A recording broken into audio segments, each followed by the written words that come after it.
ഇറാനിലെ ജനകീയ പ്രക്ഷോഭ ചിത്രം ഇപ്പോൾ ഖമനേയി ഭരണകൂടവും ഡൊണാൾഡ് ട്രംപും തമ്മിലുള്ള ഏറ്റുമുട്ടലെന്ന രീതിയിലേക്ക് വഴിമാറിയിരിക്കുകയാണ്. പ്രക്ഷോഭകാരികൾക്ക് വേണ്ടി സംസാരിക്കുന്ന ട്രംപും രാജ്യത്തിന്റെ പരമാധികാരം ഉയർത്തിപ്പിടിക്കുന്ന ഖമനേയി ഭരണകൂടവും എന്ന നിലയിലാണ് കാര്യങ്ങൾ. ജനകീയ പ്രക്ഷോഭം ഉടലെടുത്ത സാഹചര്യത്തെക്കുറിച്ചുള്ള ചർച്ചകളെപ്പോലും അപ്രസക്തമാക്കും വിധം ട്രംപ് ഇറാൻ ഏറ്റുമുട്ടൽ ചിത്രം വികസിക്കുകയാണ്. ഇന്റർനെറ്റ് സംവിധാനങ്ങൾ പൂർണ്ണമായും വിച്ഛേദിക്കപ്പെട്ടതിനാൽ ഇറാനിൽ നിന്നുള്ള കൃത്യമായ വിവരങ്ങൾ പങ്കുവയ്ക്കപ്പെടുന്നുമില്ല. ട്രംപ് അടിച്ചാൽ തിരിച്ചടിക്കാൻ സജ്ജമായിരിക്കുകയാണ് ഇറാൻ എന്നാണ് അറിയാനാകുന്നത്. ഇറാനിൽ എന്താണ് സംഭവിക്കുന്നത്? ട്രംപ് ഇറാനെ അടിക്കുമോ? ആദ്യം ആദ്യ റാപ്പ്. ഭരണകൂട വിരുദ്ധ പ്രക്ഷോഭത്തിൽ ഇതുവരെ ഏകദേശം 2000-ലേറെ പേർ ഇറാനിൽ കൊല്ലപ്പെട്ടതായാണ് പുറത്തുവരുന്ന അനൌദ്യോഗിക വിവരം. ഇറാനിൽ ഇന്റർനെറ്റ് സേവനം പൂർണ്ണമായും വിച്ഛേദിച്ചതിനാൽ പ്രക്ഷോഭവുമായി ബന്ധപ്പെട്ട യഥാർത്ഥ വിവരങ്ങൾ ലഭ്യമാകുന്നതിൽ പ്രതിസന്ധിയുണ്ട്. പ്രക്ഷോഭകർക്ക് നേരെ വെടിയുതിർത്താൽ അമേരിക്ക ഇടപെടുമെന്നാണ് ആദ്യം മുതൽ ട്രംപ് ഖമനേയിക്കും ഇറാൻ സർക്കാരിനും നൽകുന്ന മുന്നറിയിപ്പ്. പ്രക്ഷോഭകരെ വധശിക്ഷയ്ക്ക് വിധേയമാക്കുന്നെന്ന റിപ്പോർട്ടുകളോട് കടുത്ത നടപടിയുണ്ടാകുമെന്ന മുന്നറിയിപ്പാണ് ട്രംപ് നൽകുന്നത്. എന്നാൽ ഭരണകൂട വിരുദ്ധ പ്രതിഷേധങ്ങളെ സഹായിക്കാനായി US ഇറാനിലേക്ക് ആക്രമണം നടത്തിയാൽ സമീപ രാജ്യങ്ങളിലെ US സേനാ താവളങ്ങൾ ആക്രമിക്കുമെന്ന് ഇറാൻ തിരിച്ചടിച്ചു. ഇക്കാര്യം ചൂണ്ടിക്കാട്ടി സൗദി അറേബ്യ, UAE, തുർക്കി അടക്കമുള്ള രാജ്യങ്ങൾക്ക് മുന്നറിയിപ്പ് നൽകിയതായി ഇറാനിയൻ നയതന്ത്ര ഉദ്യോഗസ്ഥർ പറയുന്നു. വിലക്കയറ്റത്തിനും സാമ്പത്തിക അരക്ഷിതാവസ്ഥയ്ക്കുമെതിരെ ടെഹ്റാനിലെ വ്യാപാരികളാണ് ഡിസംബർ 27-ന് പ്രതിഷേധം തുടങ്ങിയത്. അത് പിന്നീട് മറ്റിടങ്ങളിലേക്കും വ്യാപിച്ചു. 2015-ൽ $1 32,000 ഇറാൻ റിയാൽ എന്ന തലത്തിലായിരുന്നു മൂല്യം. ഇപ്പോഴിത് $1 42,000 ഇറാൻ റിയാലിൽ എത്തി നിൽക്കുകയാണ്. RDX rap news Malayalam.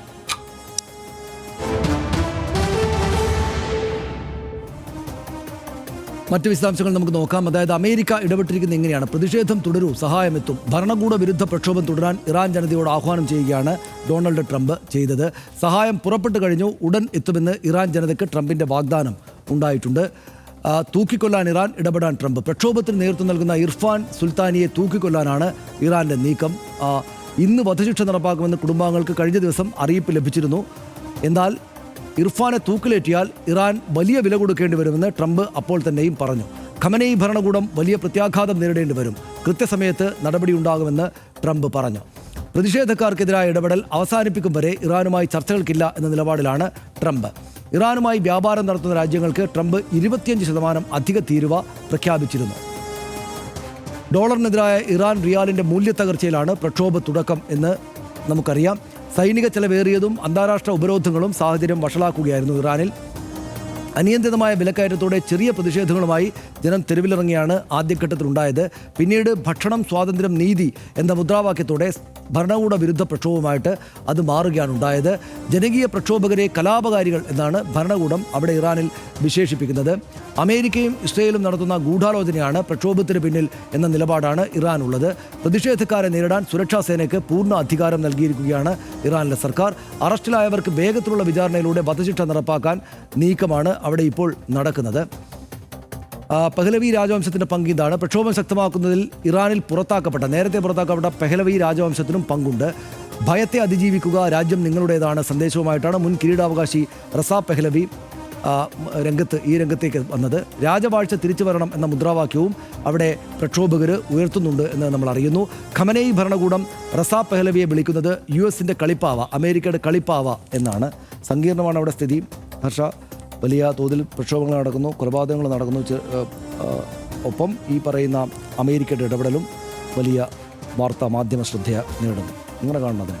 അതായത് അവിടെ 2500 മുതൽ 20,000 വരെ, അങ്ങനെ വ്യത്യസ്തമായ കണക്കുകളാണ് പലരും പറയുന്നത്. പക്ഷേ 2 തലത്തിൽ വേണം ഇതിനെ നോക്കിക്കാണാൻ എന്നുള്ളതാണ് അതിൻ്റെ ഒരു പ്രശ്നം. ഒന്ന്, അവർ വളരെ ശക്തമായ സാമ്രാജ്യത്വ വിരുദ്ധ നിലപാട് സ്വീകരിച്ചുകൊണ്ടാണ് എല്ലാ ഘട്ടത്തിലും ഇറാൻ എന്ന രാഷ്ട്രം നിൽക്കുന്നത്. പക്ഷേ പ്രത്യേകിച്ച് അവരുടെ ഈ പുതിയ വിപ്ലവത്തിനൊക്കെ ശേഷം ആ സ്വഭാവം തന്നെയാണ് അവർ പാലിച്ചു പോരുന്നത്. പക്ഷേ അപ്പുറത്ത് ഈ രാജ്യത്തിനുള്ളിൽ എന്താണ് നടക്കുന്നത് എന്നുള്ള പ്രശ്നം, ആ രാജ്യത്തിനുള്ളിൽ കടുത്ത മനുഷ്യാവകാശ ലംഘനങ്ങൾ നടക്കുന്നുണ്ട് എന്നുള്ളത് വസ്തുതാപരമാണ്. അതുകൊണ്ട് തന്നെയാണല്ലോ അവിടെ ആ പ്രക്ഷോഭം ഉയരുന്നത്. 10 പേരെങ്കിൽ 10 പേർ മുദ്രാവാക്യം വിളിക്കാൻ ഉയരുന്നത് ആ പ്രശ്നം അവിടെ ഉള്ളത്. ആ മട്ടിലല്ല അതിൻ്റെ ഒരു അവസ്ഥ. 2019 1500 പേര് കൊല്ലപ്പെട്ട വലിയ പ്രക്ഷോഭം അവിടെ ഉണ്ടായതാണ്. അതിനുശേഷം ഇപ്പോൾ വീണ്ടും ഇവിടെ വലിയൊരു പ്രക്ഷോഭം ഉണ്ടായിരിക്കുന്നു. അതിനേക്കാൾ രൂക്ഷമായ 2019 ഉണ്ടായതിനേക്കാൾ വളരെ രൂക്ഷമായ ഒരു പ്രക്ഷോഭത്തിലേക്ക് പോകുന്നു. അവിടെ നിന്നുള്ള ദൃശ്യങ്ങൾ നമ്മൾ കാണുന്നുണ്ട്. എല്ലാ സംവിധാനങ്ങളും എല്ലാ ആശയവിനിമയ സംവിധാനങ്ങളും സമ്പൂർണ്ണമായി ഷട്ട് ഡൗൺ ചെയ്തിരിക്കുകയാണ്. എന്നിട്ട് പോലും അവിടെ നിന്ന് ഈ വിവരങ്ങളും ദൃശ്യങ്ങളും പുറത്തു വരുന്ന തരത്തിലേക്ക് ആ പ്രക്ഷോഭത്തിൻ്റെ തീവ്രതയോടെ രൂക്ഷമാണ്. അതിൽ മാത്രമല്ല മനുഷ്യാവകാശ സംഘടനകൾക്ക് ഇടപെട്ട് അവിടെ നിന്ന് ലഭിക്കുന്ന വിവരങ്ങളിൽ നിന്ന് മനസ്സിലാക്കാൻ കഴിയുന്നത് ഒരു ആ സമരമുഖത്തേക്ക് എത്തിപ്പെട്ട ഈ സമരവുമായി അങ്ങനെ ദീർഘമായ ബന്ധമൊന്നുമില്ലാത്ത എന്നാൽ ആശയ ഐക്യദാർഢ്യം മാത്രമുള്ള മറ്റ് പല മേഖലകളിലും പ്രവർത്തിക്കുന്ന ആളുകൾ പോലും വധശിക്ഷയ്ക്ക് വിധിക്കപ്പെടുന്നു എന്നുള്ളതാണ്. ഇത് ഏതെങ്കിലും തരത്തിലൊരു വെടിവെപ്പിലൊക്കെ കൊല്ലപ്പെടുന്നു എന്ന പോലെയല്ല. ഈ പ്രക്ഷോഭത്തിൽ പങ്കെടുത്തവരെ അപ്പോൾ തന്നെ പിടികൂടി വധിക്കുന്ന നിലയിലേക്ക് ആ നിലയ്ക്ക് ഒരു കൃത്യമായ ഒരു വിചാരണയൊന്നും കൂടാതെ തന്നെ ആ മത കോടതി, അതായത് യഥാർത്ഥത്തിൽ ഇത് രാജ്യദ്രോഹം എന്ന നിലയ്ക്ക് പരിഗണിക്കുകയും രാജ്യദ്രോഹത്തിന് അവിടെ നേരിട്ട് വധശിക്ഷ എന്നുള്ള തീരുമാനം വളരെ വേഗത്തിൽ നടപ്പാക്കുകയും ചെയ്യുന്നുള്ളത്. 10 മിനിറ്റ് മാത്രം അതിനു മുൻപ് കുടുംബാംഗങ്ങളെ കാണാനുള്ള അവസരം ചിലർക്കൊക്കെ കിട്ടുന്നു എന്നുള്ള മട്ടിലൊക്കെയാണ് അവിടുന്ന് വാർത്തകൾ പുറത്തു വരുന്നത്. ഒരു കാര്യമുണ്ട്, രാജ്യത്തിന് ഇവർക്കൊപ്പം റഷ്യയും ചൈനയും ഒക്കെ ഇപ്പോഴുള്ള ഈ ആക്രമണങ്ങൾക്കെതിരെ പ്രതികരിക്കുന്നുണ്ട് എന്നുള്ളത് ഒഴിച്ചാൽ, അല്ലെങ്കിൽ അമേരിക്കൻ ഇടപെടലിനെ കുറിച്ചുള്ള അവരുടെ നീക്കങ്ങളോട് പ്രതികരിക്കുന്നുണ്ട് എന്നുള്ളത് ഒഴിച്ചാൽ ഇത് ഏത് തലത്തിലേക്കാണ് ഈ സംഘർഷം പോവുക എന്നുള്ളത് നമ്മൾ കാത്തിരുന്ന് കാണണം. അതെ, അത് സമയമില്ലാത്തതുകൊണ്ട് നമുക്ക് ഇനിയും ചർച്ച ചെയ്യേണ്ടതായിട്ട് വരും. അതിനകത്തുള്ളത് ഈ അമേരിക്കയുടെ ഒരു കുഴപ്പം പിടിച്ച നിലപാട് ഇതിനകത്ത് വളരെ വിസിബിളാണ്. അവിടെയുള്ള സമരം നടക്കുന്നത് ജനങ്ങളുടെ യഥാർത്ഥ ആവശ്യത്തിന് മേലാണ്. പക്ഷേ യഥാർത്ഥ ആവശ്യത്തിലേക്ക് അവരെ നയിച്ചിരിക്കുന്ന അവിടെ ഈ പ്രശ്നം പട്ടിണിയും പരിവട്ടവും വിലക്കയറ്റവും ഒക്കെ ഉണ്ടാക്കിയിരിക്കുന്നത് അമേരിക്കയുടെ ഉപരോധം കൂടെയാണ് എന്ന കാര്യം നമ്മൾ പ്രത്യേകമായിട്ട് ശ്രദ്ധിക്കണം.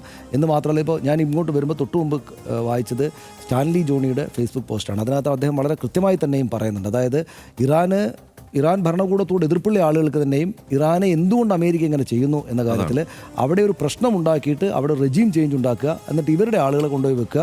ഈ